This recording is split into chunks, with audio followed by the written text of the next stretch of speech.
김종필 TV 시청자 여러분 반갑습니다. 김종필입니다. 자, 신문으로 세상 읽어주는 남녀, 신문 읽는 세상 남녀 방송 시작하겠습니다. 오늘은 미소정보기술의 대한민국 최고의 빅데이터 전문가 미소정보기술의 안동욱 대표, 보라 이보라, 이보라 변호사 함께하겠습니다. 늘 우리가 같이 경험했듯이 자, 이제 첫 번째 코너는 내일신문 일면 창으로 저희가 세상을 읽어드리고 있습니다. 안동욱 대표가 뽑은 김종필 TV 시청 인상적인 일면 기사 세 꼭지는 이렇습니다. 산업팀의 이재호 기자가 1월 18일자 일면에 올린 제목 애플, 소니, 바이두 완성차 시장 진출 예고.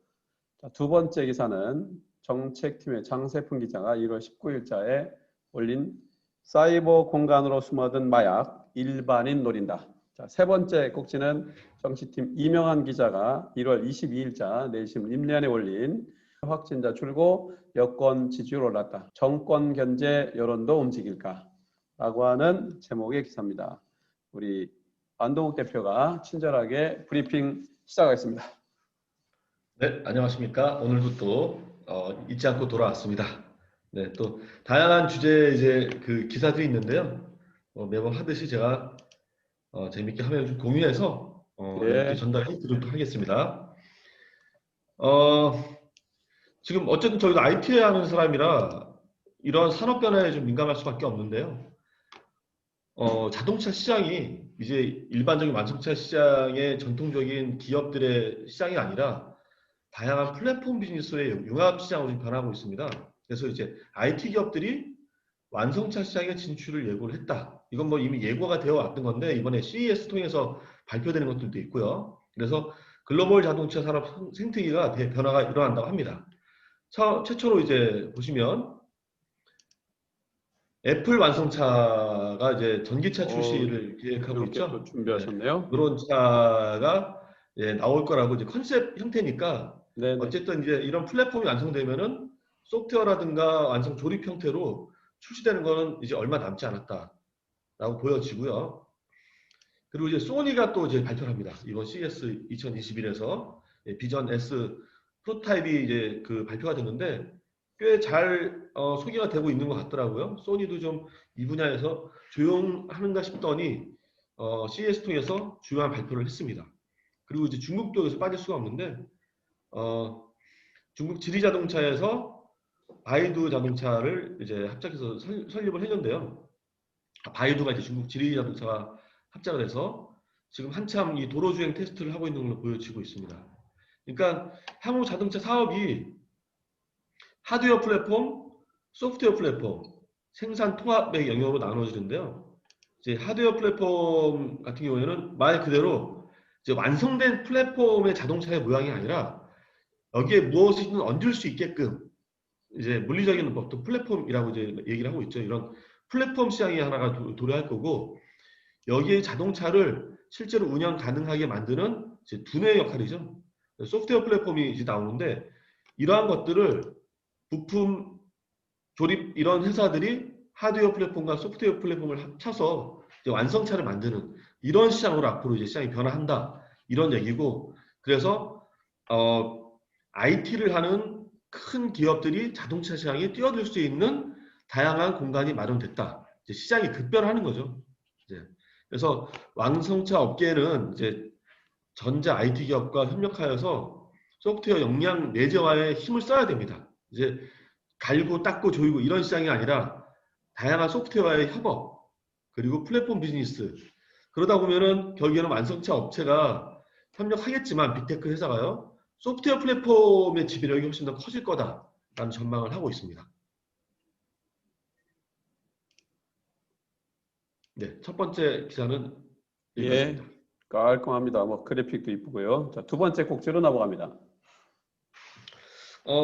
지금 저도 이 기사를 보고 깜짝 놀랐는데 우리나라가 마약의 도시 이런 거는 사실 영화에서나 보던 내용이었는데 이게 그런 이유가 있더라고요. 이유를 이제 좀 살펴보면 일단은 초범 그리고 20대에서 30대 구매가 이제 증가를 합니다. 그런데 여러분들 이제 소셜에 다크웹이라는 게 나와요. 다크웹. 이제 경로를 보시면 뭐 예를 들어서 대마초를 상습적으로 흡입한 공단 직원. 근데 소셜망에서 대마초를 구입했다. 20대 직장인 A씨가 인터넷으로 구매한 필로폰을 자신의 집과 차에서 투약했다. 참 이게 가능한 일인가? 이게 어떻게 가능하지? 인터넷으로 마약을 구매가 된다? 기존에는 유흥업소 종사자나 연예인, 재벌 자녀 등등이 이제 특정인들에 국한돼서 마약을 은밀한 규모로 이제 구매를 했었는데 지난해 검거된 마약 사범만 이제 1만 2천여 명에 달하는데요. 유통 경로가 사이버 공간으로 옮겨지기 시작했습니다. 이 사이버 공간이 바로 소셜이나 다크웹. 다크웹이라고 하는 건요. 우리가 기존에 알고 있는 웹 공간에서 사실은 일부만 좀 외부로 이제 드러났지만 그 숨어있는 그 어둠의 공간들입니다. 사실은 이건 인터넷의 안전한 거래를 위해서 만들어진 공간이 있는데 이게 불법적으로 좀 쓰여지고 있는 거죠. 그래서 SNS 판매 광고를 이제 올리면 구매자가 요즘에 이제 현금이 구간이 그런 근거가 남으니까 가상통화, 뭐 비트코인 이런 형태로 그 이제 비용을 지불을 하고요. 그러다 보니까 검거가 좀 어려워요. 그래서 우리나라처럼 이제 인터넷이 발전한 나라이고 다크웹도 더불어 같이 발전한 나라거든요. 그러다 보니까 마약이 구매가 된다라는 게 좀 이해가 되더라고요. 그래서 SNS 다크웹 수사를 이제 강화하기로 했다라고 했는데 아직은 이 적발된 사례가 이 빙산의 일각입니다. 이 보시면은 이만큼인데 이만큼이 적발되고 있다는 거죠. 우리나라처럼 이제 인터넷망이 잘 갖춰지고 특히 국제 택배, 뭐 물류, 직구라고 하죠. 이제 직구가 좀 우리가 또 아주 자유롭고 보편화되다 보니까 마약도 구매할 수 있는 루트가 일반인들, 특히 초범 20, 30대에 번져 있다라는 게 굉장히 좀 심각한 수준입니다. 그리고 이제 마약이 관세 이제 그러다 보면 통과를 하면서 걸릴 수도 있잖아요. 그런데 이게 화학약품이다 보니까 일반적으로 걸릴 수 있는 화학 구조를 살짝 바꾸면 안 걸린다고 합니다. 대신에 사람이 이거를 뭔가 이렇게 취했을 때는 마약하고 똑같은 어떤 효과를 주는 그런 식으로 계속 그 세관도 통과를 하는 거예요. 그래서 이거는 좀 굉장히 심각한 수준으로 앞으로 우리가 이제 IT가 발전하고 이런 어둠의 경로가 계속 발전할수록 좀 더 이게 뭐 20대, 30대가 아니라 10대까지도 이제 번질 수 있는 위기가 있으니까 우리가 면밀히 이 다크웹을 철저하게 좀 수사할 필요가 보입니다. 예. 예. 백데이터 좋습니다. 자, 세 번째 꼭지로 넘어갑니다.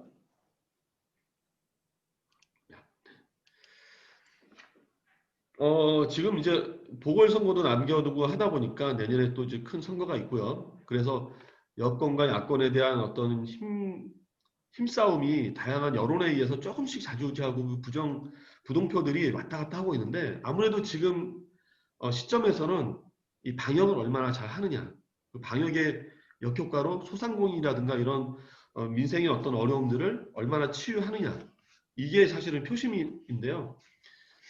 뭐 지난번 제가 이제 발표 때도 표심이 좀 야권 쪽으로 좀 기우는 경향이 있을 수 있다 그런 분위기가 있었는데 최근에 그래도 이 방역이 좀 잡히고 있죠. 오늘은 이제 대전발 뉴스 때문에 400대를 좀 부과하긴 했는데 300대까지 좀 떨어지는 경향이 있었거든요. 이게 이제 코로나 3차 확산이 벌어진 국가에서 이런 일은 거의 없는 경우입니다. 그래서 굉장히 방역을 잘하고 있고 거기에 대한 평가의 여론이 오르면서 이제 여권의 지지율이 조금 오르고 있는 거 아닌가라는 여권에서는 약간 안심하는 하지만 이제 야권에서는 또 다른 어떤 그 부정적인 요소를 계속 찾고자 하는 내용이 있을 텐데요. 일단 국민 10명 중 7명이 코로나 방역에 긍정적으로 평가하고 있습니다. 말씀드린 것처럼 300대대로 낮아졌고요. 이제 그에 따른 어떤 그 반응으로 국정수행 평가에 대한 긍정도가 일부 상승을 했습니다. 그리고 코로나 방역 대응에 이제 68%가 잘했다. 그 2주 전이면 이제 제가 발표할 시점, 지난 이제 방송 시점이었을 것 같은데요. 그때보다 8%가 이제 상승한 거죠. 그래서 국정 운영에 대한 어떤 그 평가가 긍정이 44, 그래도 아직은 부정은 48%입니다. 하지만 12월 상습자를 기점으로 해서 긍정평가가 상승을 하고 있고 긍정평가가 일주 전보다 5.7%가 이제 상승을 했습니다. 좀 어려움이 있었죠. 부동산, 또 사면, 또 검찰총장 문제 등 이런 악재를 이제 좀 약간 딛고 일어서는 그런 모습을 보이는데 민생 문제에 집중하는 모습을 보이는 거고요. 민생 지원에 놓인 여권 차기 주자들이 벌이는 경쟁이 서울시장 후보 단일화를 놓고 기싸움을 벌이는 야당과 좀 차별화되는 효과를 보이는 것으로 핵심 관계자는 보고 있습니다. 그래서 연말 수세에 물렸던 여권이 최근 상수세 정권에 대한 견제 여론을 바꿀 수 있을지가 관건이고요. 4월 7일 여러분들 4월 7일 서울시장 보궐선거가 큰 분수령이 될 것으로 전망을 하고 있습니다. 예, 세 꼭지 간명하게 잘 정리해 주셨습니다. 자, 우리 안동욱 네, 대표 감사합니다. 수고하셨습니다. 짝짝짝.